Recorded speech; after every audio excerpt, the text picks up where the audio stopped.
ალბათ გესწრებათ ყველას, რომ UFC-ს თეთრი სახლის ივენტზე, რომელიც იქნება ივნისში, UFC-ს უნდა რომ თავარი ორთაბრძოლა ყოფილიყო ილია თოფურიასა და ისლამ მახაჩევის შორის. მაგრამ რატომღაც არ გამოვიდა ეს ამბავი? და გარდა იმისა, რომ არ გამოვიდა, ისტორიებიც რაღაც იცვლება მახაჩევის გუნდის მხრიდან.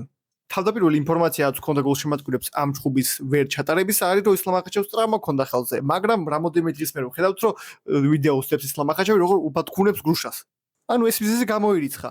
ჩვენგან კი არ გამოირიცხა მარტო, არამედ მისი გუნდისგანაც გამოირიცხა როგორც ჩანს. რადგან ბოლო დღეებში სხვანაირად ჭიკჭიკებენ და იძახიან, რომ თოფურიამ დიდი თანხა მოითხოვა მახაჩევს ამ ბრძოლისთვის და მაგით უარ ჩატარდა ეს ჭუბი.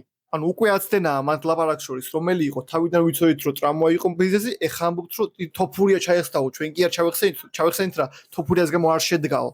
ჩემი აზრით, არც ერთ მებრძოლს რა თქმა უნდა მეორესი არ ეშინია, მაგრამ თუ რომელიმეს უფრო უნდა რომ ეს ბრძოლა შედგეს, ჩემი აზრით ეს ცალსახად არის თოფურია.